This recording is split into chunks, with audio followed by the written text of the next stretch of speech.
Picture this for a moment. For decades, if Canada needed a fighter jet, there was really only one place to look: south. The United States didn't just supply the aircraft, it shaped the rules, the software, the upgrades, even when and how those jets could be used. That's how North American air defense has worked for generations. And then, almost quietly, Sweden stepped in. Not Russia, not China, not even a major European power like France or the United Kingdom.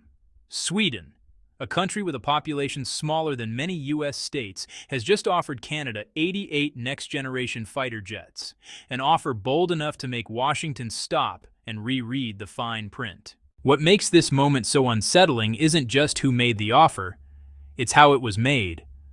There was no dramatic press conference, no political chest-beating, no public confrontation with the Pentagon. The offer surfaced calmly, professionally, almost politely.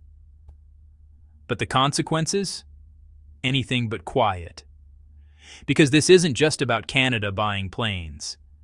This is about a non-US fighter jet potentially becoming the backbone of a country that shares the most sensitive air defense partnership in the world with the United States, NORAD, the same system that watches over North America's skies 24 hours a day. That's why this moment feels wrong to so many people in Washington. Think of it like this. Imagine your closest business partner suddenly being offered a brand new operating system. One you didn't design, don't control, and can't shut off if things go sideways. Even if that system works perfectly, the loss of control is what changes everything. And that's the part no one was ready for. The Pentagon has spent decades preparing for challenges from China's stealth programs and Russia's missile systems. But Sweden, a neutral-turned NATO country best known for efficiency, not aggression, that was never supposed to be the threat.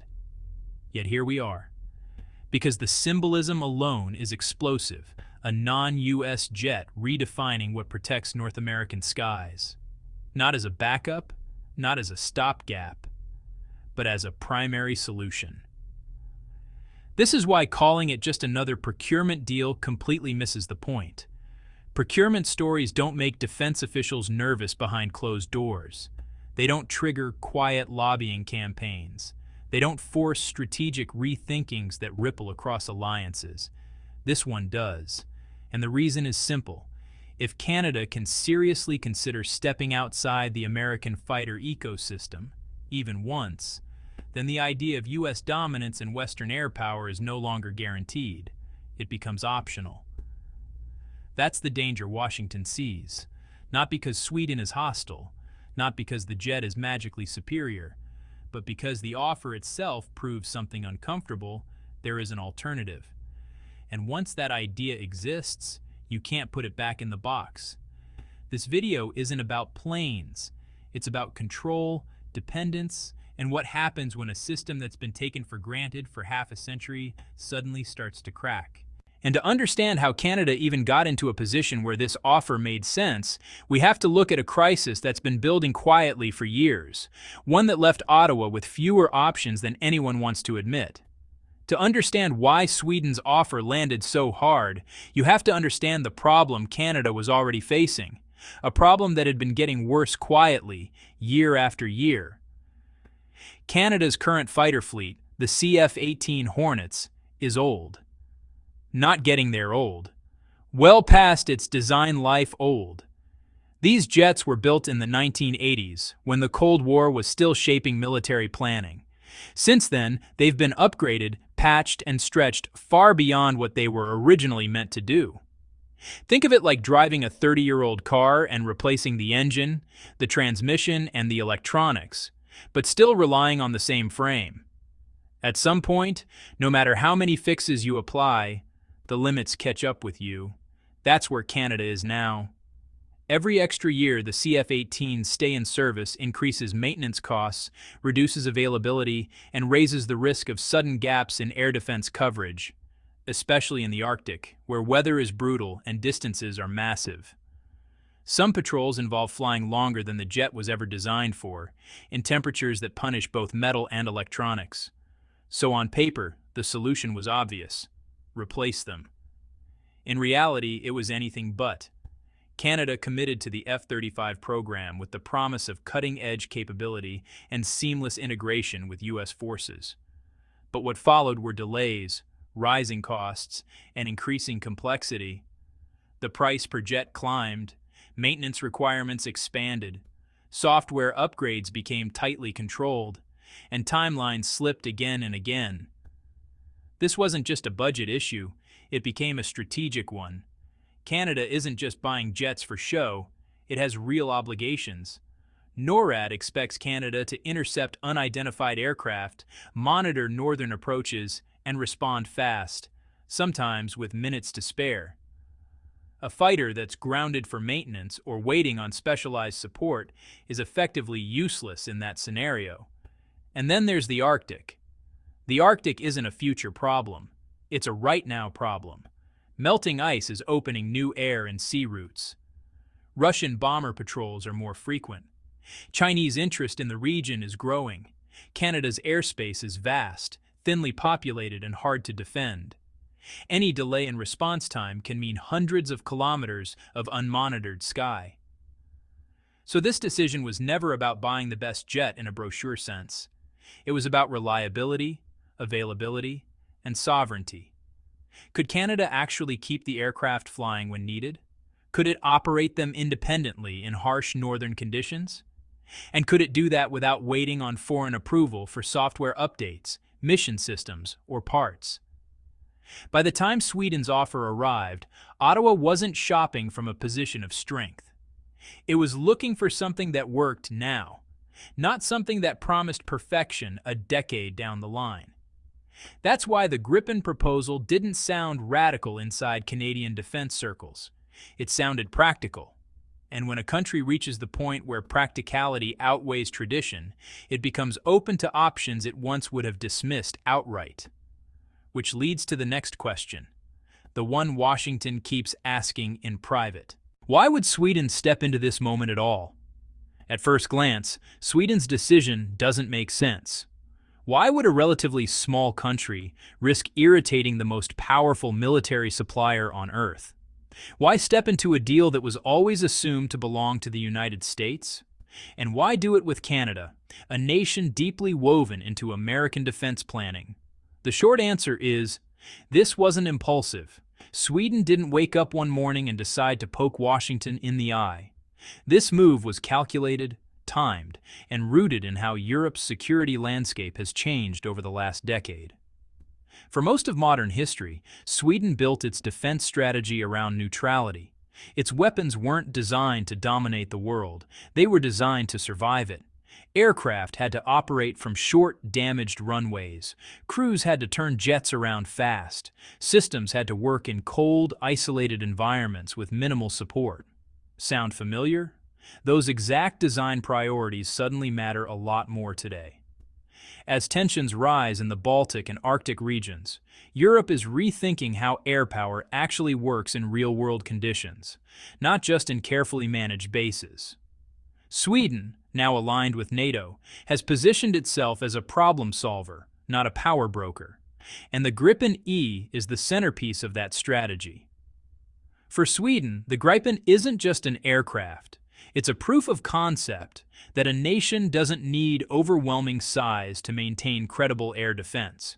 It needs smart systems, autonomy, and resilience. Canada fits that philosophy almost perfectly. Both countries operate in extreme cold. Both guard massive, sparsely populated airspace. Both value rapid response over brute force. And both face the same challenge: defending sovereignty without becoming overly dependent on someone else's supply chain. That's why this offer was more than a sales pitch. It was a strategic partnership proposal. Sweden wasn't saying, "Buy our jet." It was saying, "Build this capability with us." Local assembly, technology transfer, shared operational philosophy. That's not how arms sales usually work, especially when the buyer is tied into U.S. defense systems as deeply as Canada is. But Sweden understood the moment. It saw Canada's frustration with delays. It saw the Arctic becoming a front line again. And it saw a rare opening where reliability mattered more than prestige. Most importantly, Sweden understood the risk and accepted it. Because if Canada accepted the offer, Sweden wouldn't just gain a customer. It would gain a transatlantic partner whose decision alone could shift how Western air power is structured. That's not accidental. That's ambition. Quiet, disciplined, and very Scandinavian. And to see why that ambition was taken seriously, you have to look at the aircraft itself, not as it once was, but as what it's become. When most people hear the name Gripen, they picture a small, lightweight fighter from the 1990s. Fast, efficient, but not exactly intimidating. That image is exactly why many in Washington underestimated this moment. Because the Gripen E is not that aircraft anymore. This isn't an upgraded old jet. It's a re-engineered system, built for modern air combat where information, speed of decision, and survivability matter more than raw size. Think of it like smartphones. A modern phone isn't powerful because it's bigger. It's powerful because of how well it integrates sensors, software, and networks. The Gripen E follows the same logic. At the heart of the jet is an advanced M.A.X.I radar, capable of tracking multiple targets at long range while staying difficult to detect. Unlike older radars that scream their presence, this system can operate quietly, shifting frequencies to avoid being jammed or located. Then, there's electronic warfare.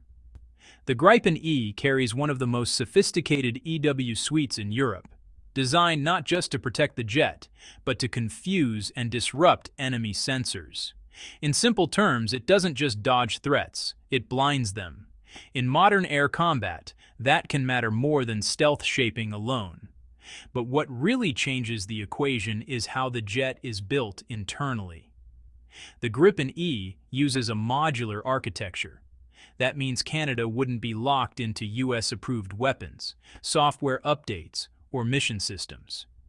New sensors, missiles, or upgrades can be added without rewriting the entire aircraft's brain, and without waiting for approval from a foreign government. That flexibility is rare, and it matters even more in the Arctic. The Gripen was designed to operate from short, austere runways with minimal ground infrastructure. In some cases, it can land, refuel, rearm, and take off again in under 10 minutes, using a small crew. That's not a marketing gimmick. It's a survival feature, built for dispersed operations where fixed bases may not be available. Compare that to jets that require large, specialized maintenance teams and climate-controlled hangars, and the contrast becomes obvious. This is where the subtle comparison with the F-35 emerges. The F-35 is a powerful aircraft, but it's also complex, centralized, and tightly controlled. Its strength comes from integration within a larger system. The Gripen's strength comes from independence within a network. One is a fortress, the other is a swarm. For a country like Canada, with vast distances, limited northern infrastructure, and a need for constant readiness, that distinction matters.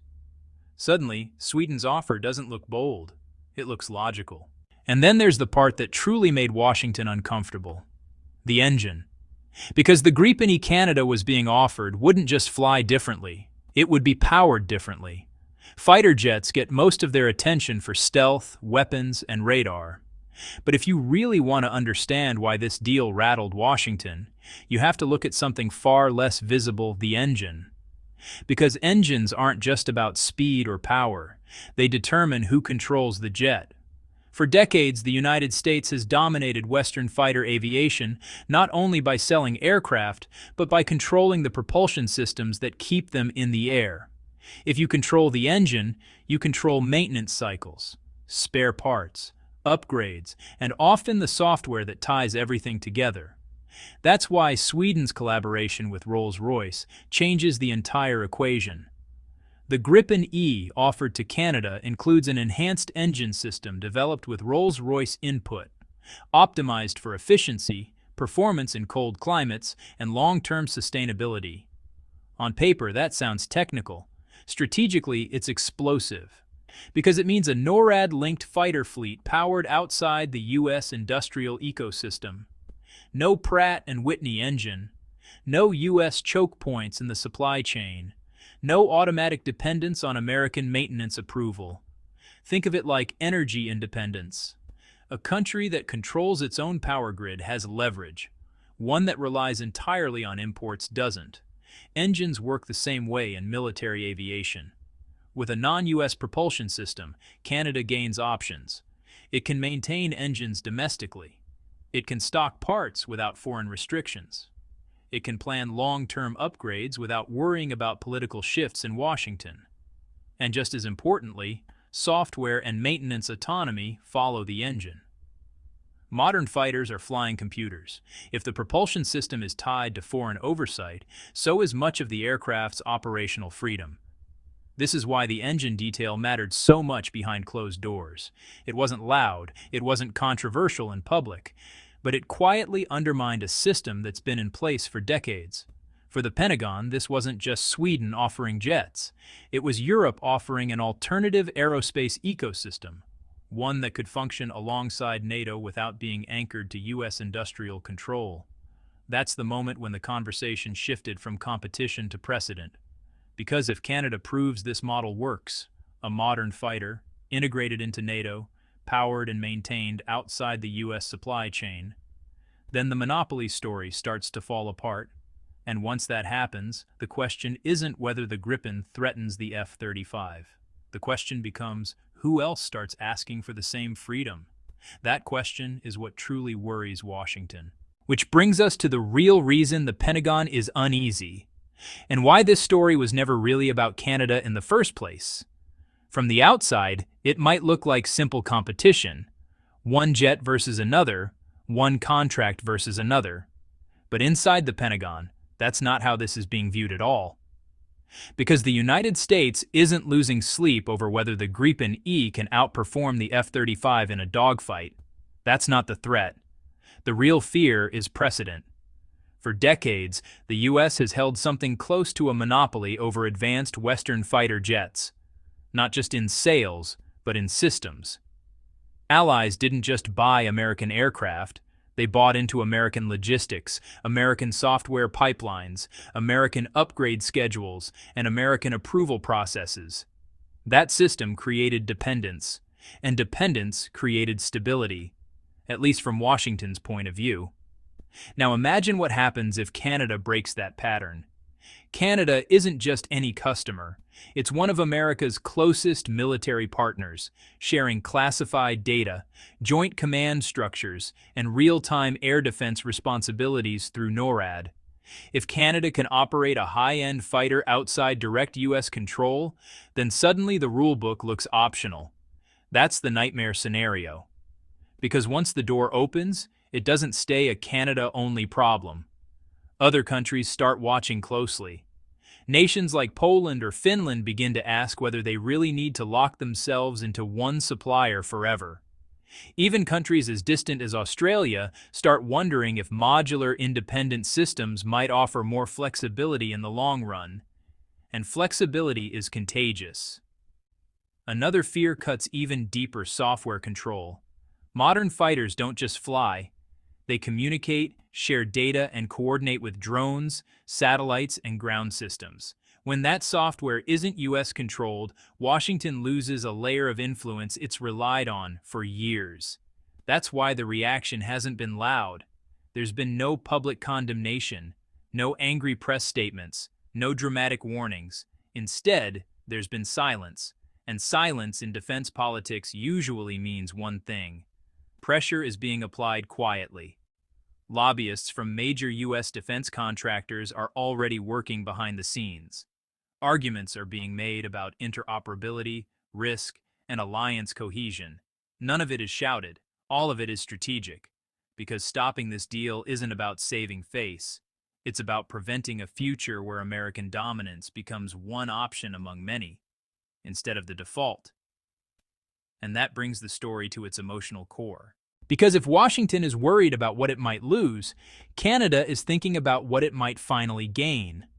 Strip away the politics, the pressure, and the headlines, And Canada's decision comes down to one simple question: who controls Canada's air defense? For decades, the honest answer has been not entirely Canada. That's not an accusation. It's the reality of operating inside a tightly integrated US-led system. American jets, American engines, American software, American upgrade schedules. It worked, but it came with limits. Sweden's offer challenges that arrangement in a way Canada hasn't seriously faced before. Start with the Arctic. Canada's northern airspace is massive, remote, and increasingly active.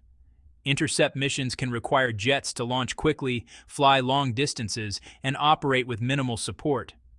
The Gripen E is designed exactly for that kind of mission: rapid response, short runways, and fast turnaround.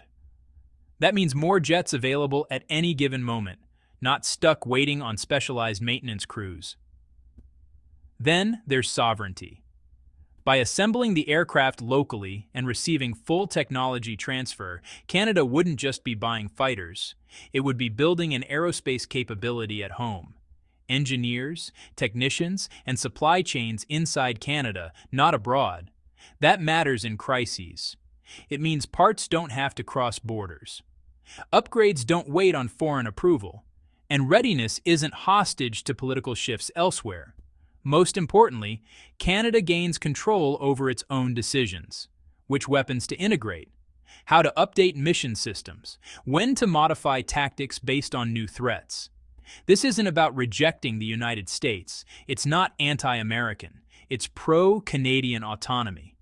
And emotionally, that's the heart of this entire story. For the first time in modern history, Canada could field a high-end fighter fleet capable of defending its skies without needing permission to adapt, upgrade, or respond. That sense of control, quiet, technical, and deeply strategic, is what gives this offer its real power. And once you see that, it becomes clear why this decision matters far beyond Canada. Because if sovereignty becomes the priority, not prestige, the entire global fighter market starts to shift. Which leads us to the final question, not about jets, but about the future of air power itself. Zoom out far enough, and this story stops being about Canada, Sweden, or even the Gripen E. It becomes about where air combat and military power is heading next. Modern warfare is moving away from single, untouchable platforms and toward networks. Fighters working alongside drones. AI sorting threats in real time. Dispersed bases instead of massive, centralized airfields. In that world, adaptability matters more than brute force. Agility beats size, speed of decision beats raw power, and sovereignty starts to matter as much as stealth. That's why this moment feels like a tipping point. If Canada accepts Sweden's offer, it sends a signal that advanced air defense no longer has to come from one source, under one set of rules. It proves that NATO-aligned countries can build powerful, interoperable systems without surrendering control. And once that signal is sent, it can't be ignored. Other nations will ask the same questions Canada is asking now. Do we want flexibility or dependency? Do we want control over our upgrades or permission to use them? Do we want a single perfect jet or a system we can adapt as threats evolve? This doesn't mean the end of American air power. Far from it. But it could mean the end of unquestioned dominance. The Gripen E isn't revolutionary because it's faster or stealthier than everything else. It's revolutionary because it represents choice. And in geopolitics, choice is power. That's why this offer made Washington pause. Because if Canada breaks ranks, even slightly, the monopoly mindset fractures. And when monopolies fracture, innovation accelerates, alliances shift, and the balance of power quietly changes. So the real question isn't whether Canada will choose the Gripen. It's this: if Canada proves independence is possible, who follows next? That's why this isn't just a jet, it's a blueprint for the next era of air power. If you want to stay ahead of these shifts, the ones happening quietly, before headlines catch up, make sure you're subscribed. Because the future of defense isn't being decided in public speeches. It's being decided in offers like this.